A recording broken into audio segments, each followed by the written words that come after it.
اس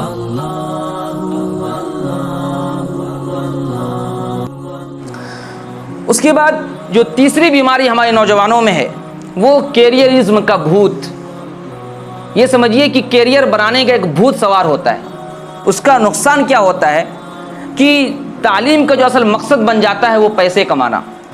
اپنے کیریئر کو بنانے کے چکر میں انسان خود ساختہ اصول بناتا ہے. وہ اصول بنا کر وہ اپنے ہمسائے کو بھی بھول جاتا ہے کہ پڑوس میں کون بیمار ہے, اس کی کیا حالت بن رہی ہے, اس کے ساتھ کیا پریشانیاں ہیں, اس کو بھی دیکھنے گوارا نہیں کرتے. بس ہاں پڑھنا ہے ہمیں, بس نہ غرض کسی سے نہ واسطہ, مجھے کام اپنے ہی کام سے. وہی حالت ہو جاتی ہے نوجوانوں کی, معاشرے سے کٹ جاتے ہیں ایک دم. اسلام ہمیں یہ نہیں سکھلاتا ہے. اسلام تو کہتا ہے کہ تم اپنا کیریئر بناؤ, اپنا مستقبل بناؤ, اس کو سنوارو, لیکن ساتھ ساتھ دوسروں کا بھی خیال رکھو, اس کو نقصان نہ پہنچنے پائے, ان کو تکلیف نہ پہنچنے پائے, ان کے غم میں ان کی خوشی میں شریک بھی ہو. یہ اسلام ہمیں تعلیم دیتا ہے. آج ہم اعلیٰ ڈگریاں حاصل تو کر لیتے ہیں لیکن ہمارے اندر ہمدردی, ہمارے اندر حمایت کا جذبہ ختم ہوتا چلا جا رہا ہے. علم کا سمندر تو ہمارے پاس ہے لیکن علم حق سے ہم محروم ہوتے چلے جا رہے ہیں. اور ایسے شخص کی مثال اللہ نے جس کے پاس علم کا سمندر ہو لیکن علم حق سے جب محروم ہوتا ہے تو ایسے شخص کی مثال اللہ نے قرآن کریم کے اندر دی ہے کہ وہ گدھوں کی طرح ہے, اس کی پیٹھ پر کتابوں کی بوجھ لاد دیے جائے, جس کو قرآن نے کہا مثل الذین حملوا التوراۃ ثم لم يحملوها كمثل الحمار يحمل اسفارا. اس کو قرآن نے اس لفظ سے پکارا ہے. جگر مراد آبادی نے کہا یہ وقت ہے کہ علم حق ہے علم شیطنت میں گم, یہ وقت ہے کہ علم حق ہے علم شیطنت میں گم, یہ وقت ہے کہ آدمی کا آدمی شکار ہے. اس لیے اقبال کے شاہین, یاد رکھو اپنے مستقبل کو بناؤ لیکن اپنے پڑوسیوں کا خیال رکھتے ہوئے, اپنے آس پاس میں جو آپ کے دوست و احباب ہیں ان کی ضرورت کا خیال رکھتے ہوئے. ہو سکتا ہے آپ کے ساتھ پڑھنے والے وہ ساتھی بھی ہوں جو گھریلو اعتبار سے کمزور ہوں, ان کی بھی آپ مدد کرتے چلیں. جہاں آپ 200 روپے 300 روپے روزانہ خرچ کرتے ہیں, ہو سکتا ہے آپ کے پڑوس میں ایسے ساتھی بیٹھے ہوئے ہوں جنہیں ناشتہ کرنا نصیب نہ ہوتا ہو, جنہیں کھانا نصیب نہ ہوتا ہو, لیکن وہ بھی دنیا کی ریس میں آگے بڑھنے کی کوشش کر رہا ہے. تو ایسے شخص کی مدد کرنا, ایسے شخص کو اپنے ساتھ لے کر چلنا, یہ اصل چیز ہوتی ہے. اس کے بعد جو چیزیں نوجوان کو نقصان پہنچاتی ہیں وہ ایک ایک کر کے میں گنا دیتا ہوں. ان چیزوں سے بچنے کی کوشش کی جائے. ان میں نمبر 1 ہے ناقص تعلیم و تربیت, ادھوری تعلیم و تربیت. اور اس میں 50%, 100 میں سے 50% جو کوتاہی ہوتی ہے وہ ماں باپ کی کوتاہی ہوتی ہے کہ ماں باپ اپنے اولاد کی صحیح تربیت نہیں کرتے ہیں. جب اس کی عمر جوانی کو جا رہی ہوتی ہے, جب وہ اوپر کو پرواز کر رہا ہوتا ہے, اس وقت اسے چھوڑ دیتے ہیں. اس کے ہیئر اسٹائل کہاں جا رہی ہیں, وہ کپڑے کیسے پہن رہے ہیں, ان کا رہن سہن کیسا ہے, ان کے دوستوں کو کیسے دوستوں کے ساتھ ان کا اٹھنا بیٹھنا ہے, ان چیزوں پر وہ ذرہ برابر بھی توجہ نہیں دیتے. وہ سمجھتے ہیں کہ میرا بچہ ابھی چھوٹا ہے, لیکن یہی چیز آگے جا کر ان کے لیے ناصور بن جاتی ہیں. اسی طرح سے اچھے لوگوں کے ساتھ ان کا اٹھنا بیٹھنا نہ ہونا. اور تیسری چیز علماء حق. میں علماء صرف نہیں کہا, میں نے علماء حق کا لفظ یوز کیا. علماء حق کے ساتھ روابط کا کم ہونا, ان کے ساتھ ربط کا نہ ہونا آپ کی ذمہ داری بنتی ہے. جس طرح آپ اچھے ڈاکٹر کو تلاش کر لیتے ہیں اپنے مریض کو ٹھیک کرنے کے لیے, اپنی بیماری کو دور کرنے کے لیے, اسی طرح سے آپ کی ذمہ داری بنتی ہے کہ علماء حق کو تلاش کرنا. یہ علماء حق آپ کو راستے چوراہے پہ نہیں ملیں گے, یہ آپ کو ڈھونڈنے پڑیں گے, جانے پڑیں گے ان کے پاس. تو آپ علماء حق کو تلاش کریں, ان سے رابطہ کریں, یعنی روحانی تعلق کو بڑھانے کے لیے. ایک تو علم ہوتا ہے جس کو تصوف کی اصطلاح میں کہتے ہیں صورت اور حقیقت.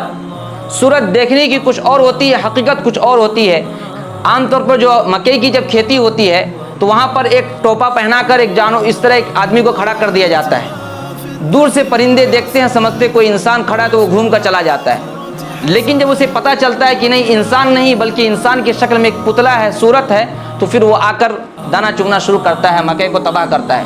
ٹھیک یہی حال ہم مسلمانوں کا ہے کہ ہمارا تعلق علمی اعتبار سے تو بہت آگے نکل گئے لیکن روحانی تربیت ہوئی نہیں, اللہ والوں کے ساتھ ہماری صحبت رہی نہیں, جس کی وجہ سے ہم صرف صورت بن کر رہ گئے ہیں, حقیقت ہمارے اندر کچھ نہیں ہے, جس کی وجہ سے آج ہم پر یلغار ہو رہا ہے.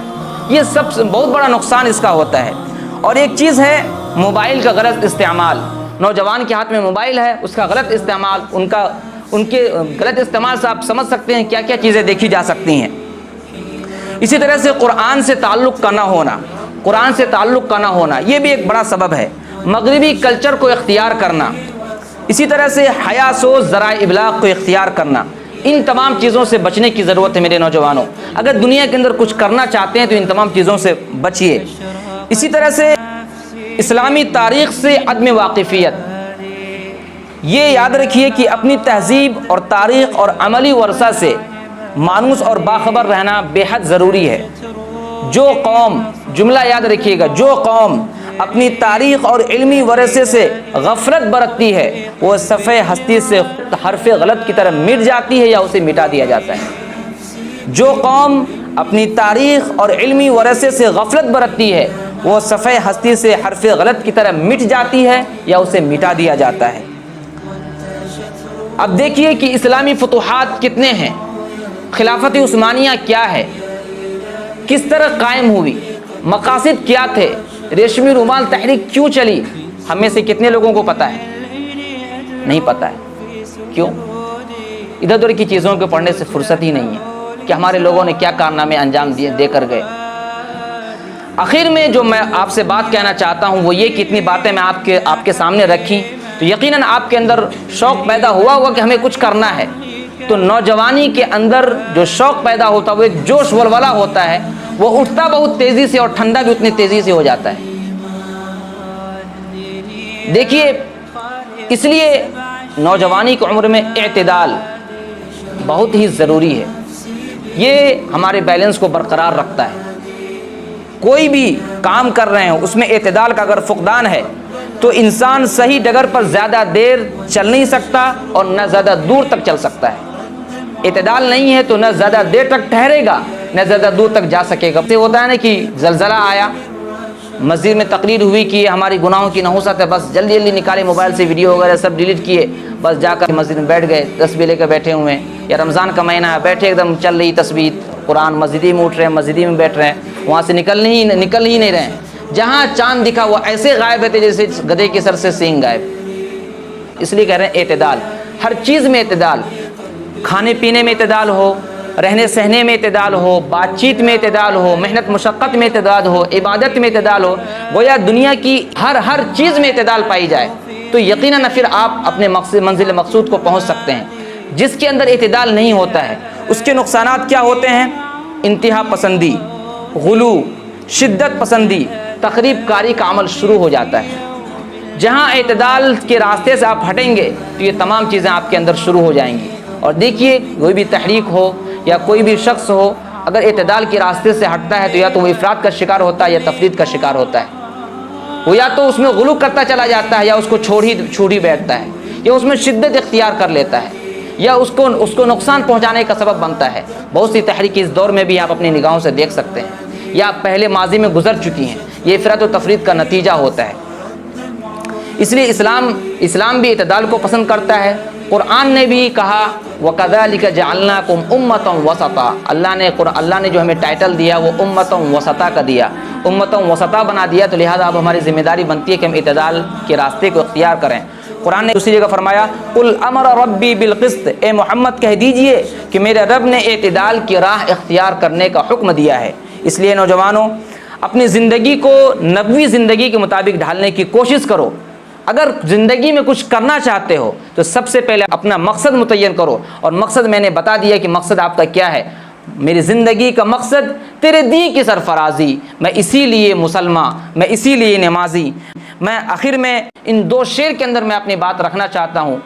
اٹھ کہ بزم جہاں کا اور ہی انداز ہے، اٹھ کہ بزم جہاں کا اور ہی انداز ہے، مشرق و مغرب میں تیرے دور کا آغاز ہے۔ اور جگر مراد آبادی کا یہ شعر کہ اٹھو اٹھو کہ زندگی ہی زندگی پہ بار ہے، اٹھو اٹھو کہ زندگی ہی زندگی پہ بار ہے، بڑھو بڑھو کہ چار سو پکار ہی پکار ہے، زمیں کو روندتے ہوئے صفوں کو چیرتے ہوئے، زمیں کو روندتے ہوئے صفوں کو چیرتے ہوئے، بڑھے چلو یہ وقت کی پکار ہے۔